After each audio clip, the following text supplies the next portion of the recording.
Yayaman ako, yayaman ako, yayaman ako, yayaman ako, yayaman ako. Samahan niyo ako mga kayaman. Ito na gagawin na natin. Yung mga ritual na ganito, ginagawa ko naman talaga to. Kahit balikan niyo pa yung mga dati kong video, ginagawa ko talaga to. Ito yung aking niready na kahapon. Ito yung ating mga dahon ng laurel na sinulatan ko. Ayan, may sulat na yan ng aking mga kahilingan.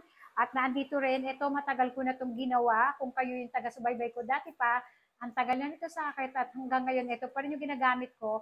Nire-recharge ko lang siya kapag full moon tsaka kapag new moon.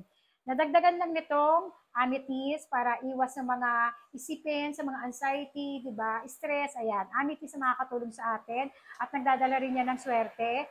Ang citrine, ang maghahatak ng maraming swerte, pera, papasok sa atin.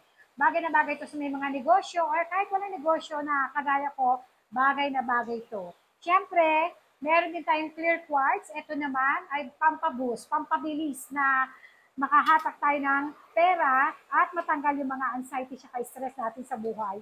Sama natin siya diyan. Suot ko na yung aking amethyst din na bracelet at itong red string natin na may manicure ng aking money catcher ring. And ito na nga, kailangan natin ng kandila, kailangan natin ng tweezer, sisindan natin ng kandila. Kapag ginawa nyo to, make sure nyo lang po sa safe na lugar, ha? Yung wala kayong kasamang gasinong tao. Sisindan ko lang to kandila.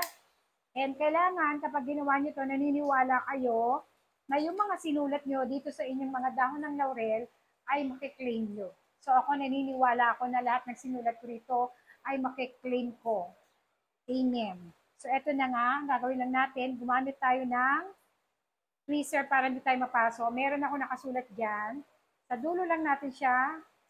And pag ito daw ay nagkakakrak, narinig nyo, krak, krak, krak, krak. Yung ang lakas ng kanyang pagkakrak, ibig sabihin, bango.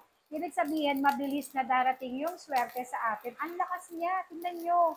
Mabilis darating yung aking kahilingan. At yung abo nito, pagsasama-samahin ko lang dito sa isang tabi. At pagkatapos niyan, ito naman isa, another kahilingan ko, atin lang ulit siyang sunugin. Ayan, daw ng laurel. Alam niyo, nakita ko to sa ibang bansa pa. At ang dami na nitong gumagawa. Kaya sabi ko, wala namang masama kung gagawin ko ito. Walang mawawala sa akin. At nung ginawa ko nga ito, tuloy-tuloy ang pasok ng swerte sa akin. Talaga lahat ng kahilingan ko natutupad. Wag na wag tayo magpapatalo sa negativity. Lumayo tayo sa mga taong negatibo kasi hindi naman talaga makakatulong sa atin yon. And next na natin, syempre, ang aking manifestation. Yayaman ako. At ito, kaya binago ko. Isa to sa mga paraan ko rin, kaya binago ko yung channel name ko para matulungan ko rin kayo mag-manifest. Na sa tuwing nababasa nyo yan, nababanggit nyo rin yung salitang yayaman ako. At yan ay nagmamanifest sa inyo.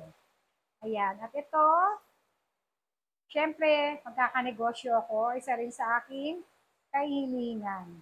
Lahat ng abo, pagsasama-samahin at sa labas, i-itch ito, isabay sa hangin, papaitaas.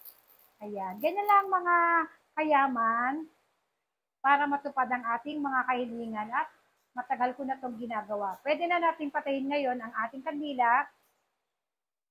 Ayan. At ako ay yayaman ako, yayaman ako, yayaman ako, yayaman ako.